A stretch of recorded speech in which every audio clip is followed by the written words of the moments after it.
tous, un petit tour du potager après une douzaine de jours d'absence. J'ai déjà fait un petit tour hier, j'ai pas touché à grand chose, mais c'est pas joli.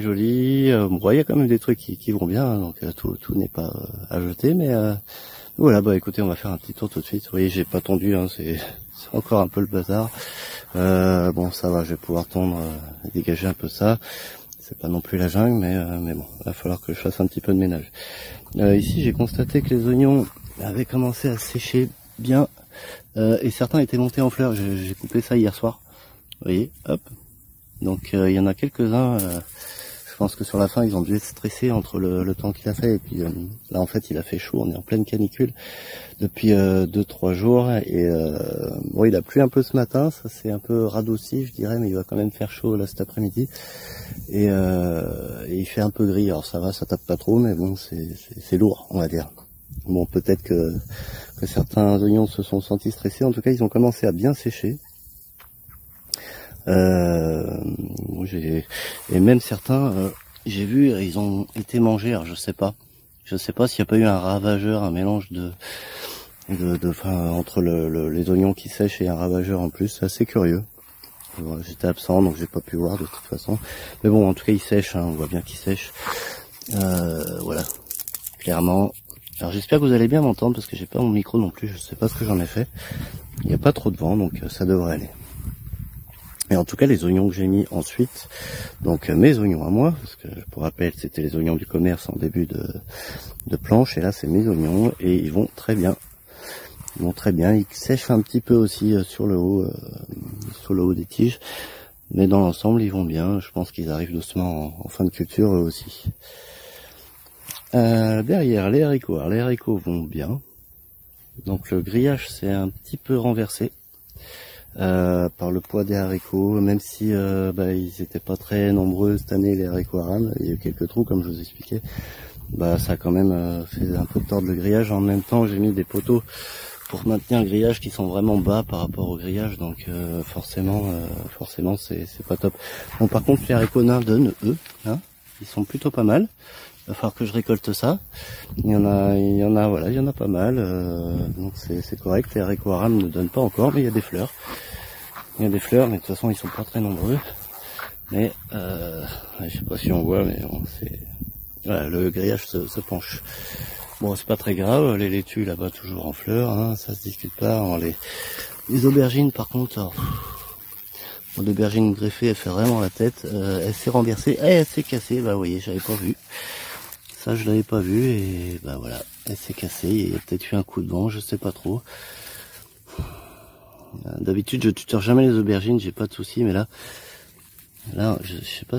Non, c'est pas de la maladie, ça, je pense pas, mais je découvre en même temps que vous. Hein, j'ai pas tout vu dans le potager encore. J'ai absolument, j'ai pas fait grand chose. Hein, je sais pas ce que vite fait hier soir, et ça, j'avais pas fait attention. Et vous voyez.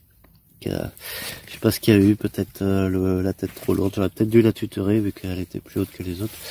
Là, vous voyez, les aubergines, je les tuteur pas d'habitude. Il y a des fleurs sur celle-là. Alors l'aubergine greffée n'a pas fait de fleurs. Ah, et ça commence, on voit des petits bourgeons là. Bon, écoutez, je vais essayer de rattraper ça, je vais la retutorer après. J'ai récolté des courgettes hier soir, mais il y en a encore plein. On en voit une ici par exemple, en formation, qui commence à être de belle taille. Hein. Il y en a un peu partout, là on en voit, je sais pas si vous la voyez, il y en a une autre. Il y en a au moins 2, 3 là ici, 2 ici. Enfin voilà, et j'en ai récolté quelques kilos déjà hier. Donc voilà, les courgettes sont enfin lancées en cette fin juillet. Les concombres, j'en ai ramassé aussi pas mal, ils ont un peu de maladie.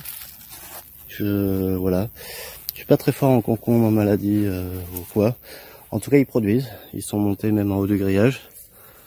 Donc voilà, et j'ai ramassé. Et puis il y en a un qui arrive, vous voyez. Donc ça va, c'est plutôt pas mal.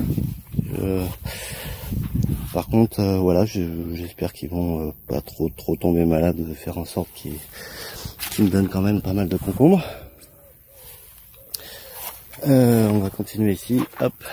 Alors, J'ai de beaux tournesols, ça je suis assez content. On en voit aussi derrière, hop.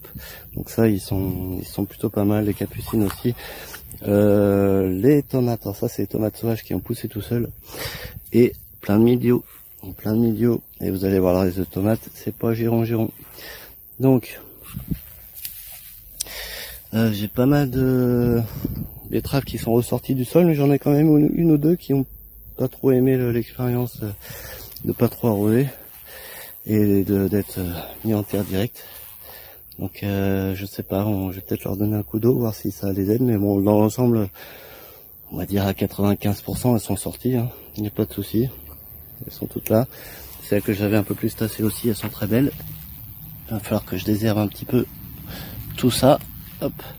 Bon, je me suis loupé, mais ouais, il y a des mauvaises herbes, donc je vais désherber tout ça, et puis là elles occupent bien l'espace, donc ça va bien. Les carottes toujours bien. Les radis des cônes, ils sont sortis, il va falloir que je désherbe un petit peu, mais dans l'ensemble c'est propre, pas de souci, ça c'est pas trop enherbé, donc ça c'est cool. Et voilà le massacre de tomates. Il y a du milieu partout, même les tomates, sachant que c'est ma variété la plus précoce, vous voyez, elle est attaquée. Il y a un petit peu de tomates qui commencent à rougir en dessous. Si j'arrive à en manger quelques-unes, je serai content. Sachant que, bon, je me disais avec la canicule, ça va peut-être ralentir le milieu, que peut-être que je vais pouvoir relancer la culture au moins quelques temps pour avoir quelques tomates, mais je suis même pas sûr parce que là, il réannonce de la pluie dès demain. Enfin, voilà. Je pense que les tomates cette année, c'est mort. Donc toutes les variétés que j'ai voulu tester, ça va être mort. Je sais pas encore. Soit j'arrache tout, soit j'espère sur la canicule, la chaleur pour ralentir un peu le milieu et continuer un peu la culture. Mais on va dire que j'y crois pas beaucoup. Je n'y crois pas beaucoup, donc bon. Donc à mon avis, ça va finir où je vais tout arracher, je vais mettre d'autres cultures parce que au bout d'un moment, il faut que le rendement il soit là, quoi. Donc vous voyez, c'est catastrophique. Bon, voilà, c'est comme ça, c'est une année sans tomates. Ça sera une année sans tomates, et même celles du commerce, hein, même les locales, je les trouve pas bonnes, enfin elles sont pas terribles. Bon, ouais, bon, bref, c'est comme ça. Là j'avais mis des haricots, ils sont pas sortis. Alors je vais désherber tout ça. Je vais peut-être repasser un coup d'arrosoir et voir s'ils sortent, hein. Je vais peut-être attendre une semaine avant de me dire c'est foutu. Mais bizarrement, ils sont pas sortis. Alors bon, c'est peut-être qu'il leur faut un peu de temps, mais je trouve ça un peu long quand même. Un peu long, bizarre. Donc je vais désherber tout ça. Commençons par là. Alors ici, des concombres, une autre variété qui a moins poussé, qui a un petit peu de maladie, on voit ici, mais dans l'ensemble qui se comporte mieux. Par contre, il y a 0 concombre. Alors je ferai un récapitulatif des concombres des variétés que j'ai testées cette année. Mais pour l'instant, cette variété-là, je crois que c'est la Tanja, mais je veux pas dire de bêtises. Donc pour l'instant, voilà, à prendre avec des pincettes parce que j'ai pas mon petit cahier avec moi. Mais en tout cas, elle pousse moins vite, elle est moins vigoureuse. Les haricots kilométriques, qui se comportent bien, il n'y a pas de souci, hein, les 2 tests de haricots. Par contre là, même les haricots, les 3-4 haricots qui avaient réussi à s'en sortir dans cette parcelle-là, parce que j'avais refait un semis, bah, ils sont finis par être morts. Je sais pas ce qui se passe avec les haricots cette année, mais ils n'arrêtent pas de se faire attaquer. Les haricots gourmands, les peu qui poussent, ils ont du mal. Bref. Les pois chiches se portent bien avec quelques cosmos au milieu. Et il y a des petites fleurs. Donc voilà, ça suit son cours. Est-ce que c'est bien parti ou mal parti, je sais pas. Je suis pas un expert en pois chiches. Du coup, mais en tout cas, ça pousse. Voilà, ça pousse. Autre parcelle de tomates, donc on voit le basilic qui se porte très très bien, lui. Hein. Malheureusement, les tomates à côté, c'est pas ça. Hein. Enfin, bon. Il y a quand même, voilà, il y a que le bas qui a été attaqué. Je pense que je vais laisser quand même quelques plants, les moins attaqués, on va dire. Je vais tout couper, tout ce qui est malade. Et je vais essayer de garder quelques pieds pour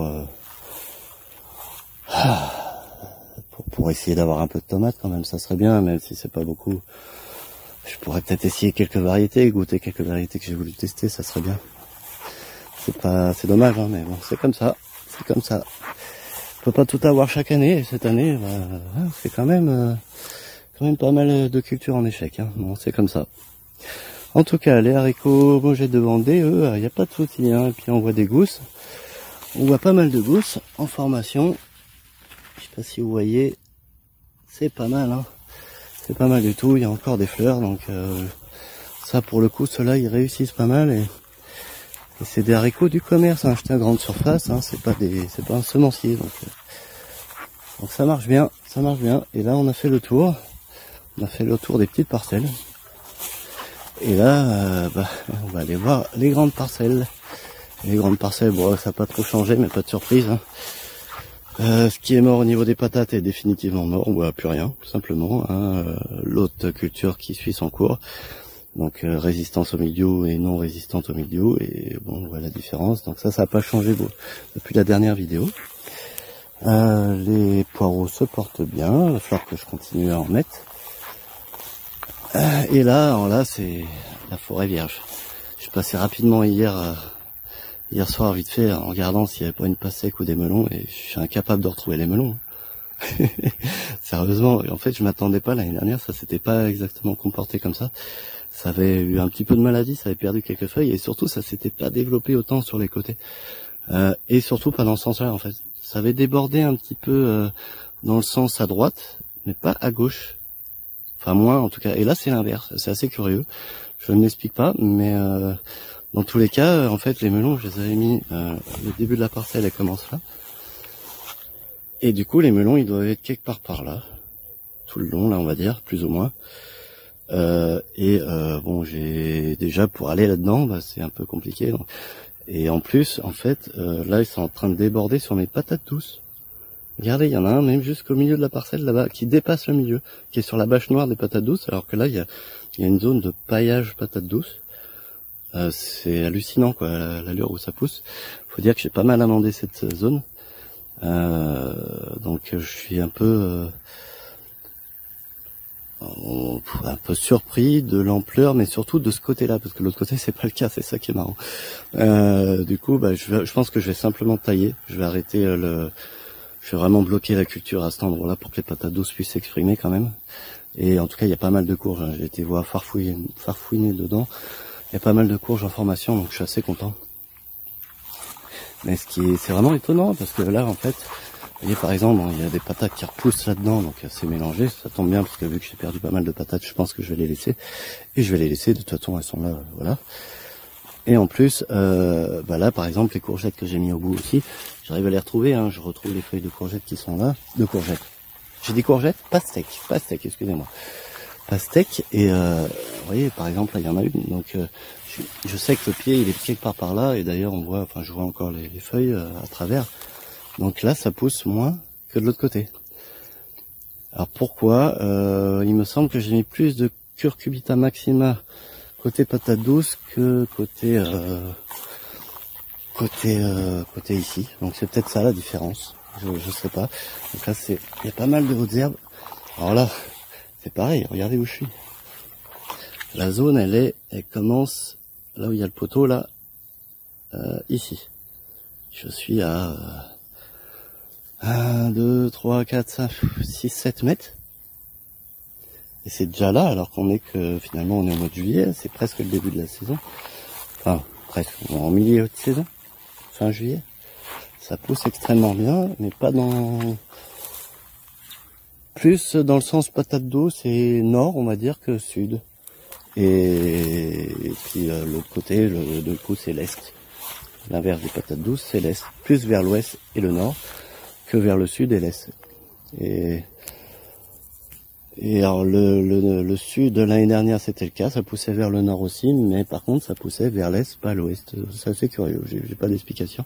Et du coup, les patates douces, donc là, ça recouvert quasiment toute la bâche maintenant. Par contre, niveau foin, c'est pareil. C'est ralenti, ça pousse moins bien. Donc le test bâche cette année est très concluant, surtout avec le temps qu'on a eu. Je pense que c'est définitivement concluant avec une météo comme ça. Mais bon, à voir sur canicule, hein, mais je pense que le débat est clairement... la bâche noire gagne, parce que même sous canicule, qu'est-ce qui se passe? Le feuillage va recouvrir toute la bâche. Donc la bâche va moins chauffer en théorie, surtout au mois de mai, mois de juin normalement. ça dépend des années. Aujourd'hui, on n'est plus sûr de rien. Normalement, il fait pas encore extrêmement chaud. Donc, et même s'il fait chaud, au pire, ça pousse mieux. Donc, normalement, le feuillage recouvre assez bien la bâche rapidement.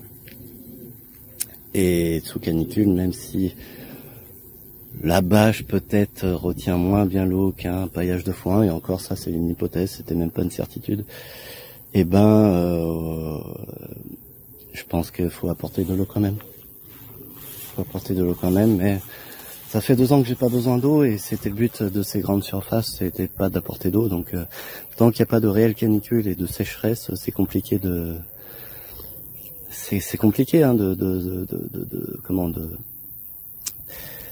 d'avoir la bonne solution. Quel est le meilleur parti pris, c'est-à-dire la paille ou la bâche noire. Et c'est vrai que souvent on a tendance à tirer des conclusions avec un test alors qu'il faut plusieurs tests, le répéter chaque année, voire même faire plusieurs parcelles. Là c'est compliqué au bout d'un moment, mais en tout cas il faut répéter les tests pour être certain. Et là cette année, on va voir au mois d'août s'il y a une sécheresse qui se provoque, qui arrive, et peut-être au mois de septembre aussi. L'année dernière c'est un peu ce qu'on a eu. Donc si là pendant 2 mois il pleut pas beaucoup, peut-être que je vais être fixé sur ce test-là complètement. Donc ou en tout cas en bonne partie. Donc écoutez, affaire à suivre. Voilà, c'était un petit tour. J'ai essayé d'être assez rapide dans le jardin, mais du potager. Et maintenant il va falloir que l'herbe a encore très très bien poussé. Il va falloir que je nettoie tout ça. Le temps, c'est un temps à foin. Après les vaches vont être contentes. Bon allez, belle journée, belle soirée à vous. Bisous bisous.